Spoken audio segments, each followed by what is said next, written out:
On the 3rd and 4th of January 2007, I decided to travel.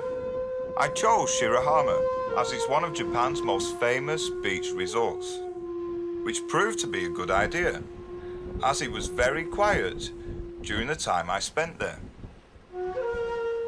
I went by night bus, and it took an amazing 9 hours to get there. On arrival at the station, I hired a bicycle, which proved to be a great idea as it was great fun and exhilarating and gave me a unique insight into the surrounding area. However, it was very hard going at times. Shirahama on the southwest coast of Kyoto is Kansai's leading beach onsen resort and has all the trappings of a major Japanese tourist attraction. Huge resort hotels, aquariums, amusement parks, the lot. However, because the Japanese like to do things according to the rules, and the rules say the only time you can swim in the ocean is from late July to the end of August, the place is almost deserted outside the season, and you'll have the whole place to yourself. There are several good onsen in town, 2 of which are free. There is a fantastic white sand beach, and the rugged sea coast south of the town is stunning. It is truly a great place to visit, and I recommend it to everyone. Shirahama, the town's main beach, is famous for its white sand. If it reminds you of Australia, don't be surprised. The town had to import sand from down under after the original stuff was washed away. This place is packed during peak season. Off-peak, it can actually be quite pleasant, as indeed it was for me. The beach is hard to miss as it dominates the whole western side of the town. There's a free onsen on the beach. In addition to its great beach, Shirahama has some of Japan's oldest developed onsen, which are mentioned in the Nihon Shoki, one of Japan's earliest texts. The free onsen is sensational. It is built on a rocky outpoint with great views of the Pacific Ocean, and you can climb down the rocks to cool off in the waves.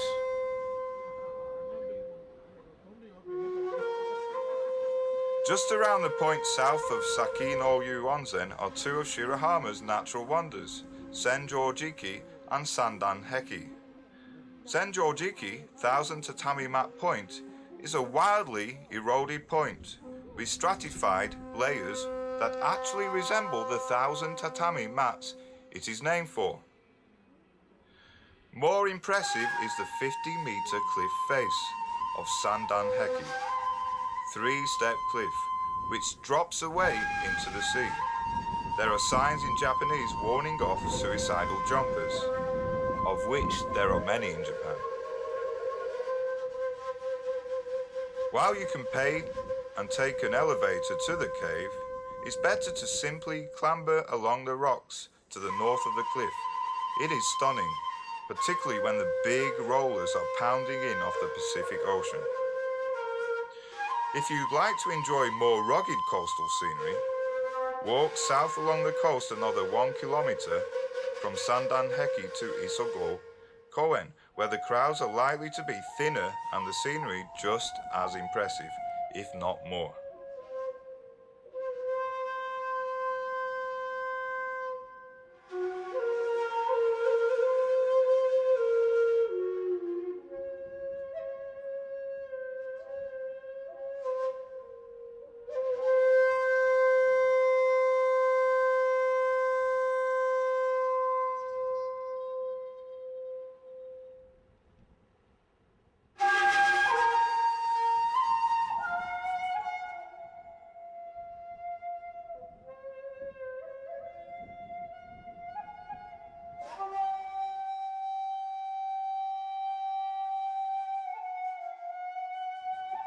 On the 4th of January, I visited Engyoji, a famous temple in the mountains north of Himeji in Yogo-ken.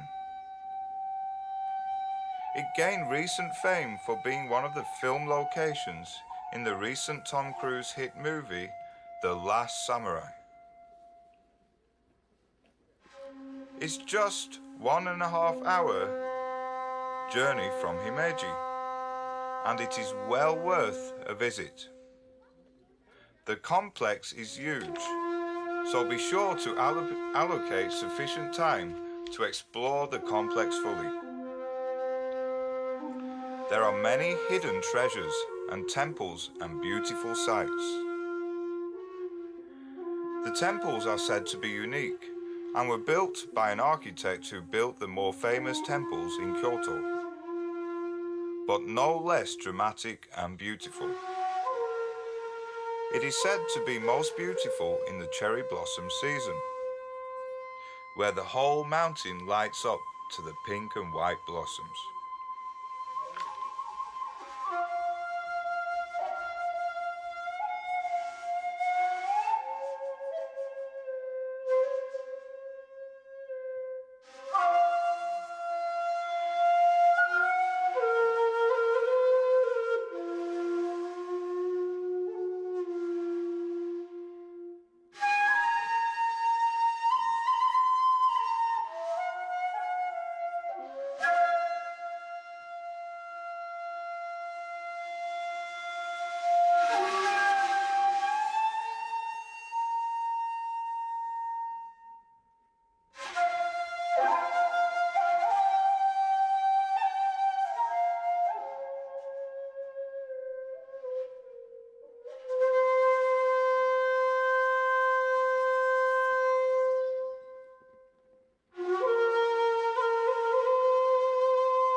Close to Himeji, there is a beautiful park called Kokoen. It's just across the moat on the western side of Himeji-jo. It's a reconstruction of the former samurai quarters of the castle. There are 9 separate Edo-style gardens, 2 ponds, a stream, a tea arbor, and a restaurant, where you can enjoy lunch while gazing over the gardens. While the garden doesn't have the subtle beauty of some of Japan's older gardens, it is well done and especially lovely in the autumn and foliage season. It is well worth a visit, and I found it truly beautiful with its tranquil waterfalls and ponds.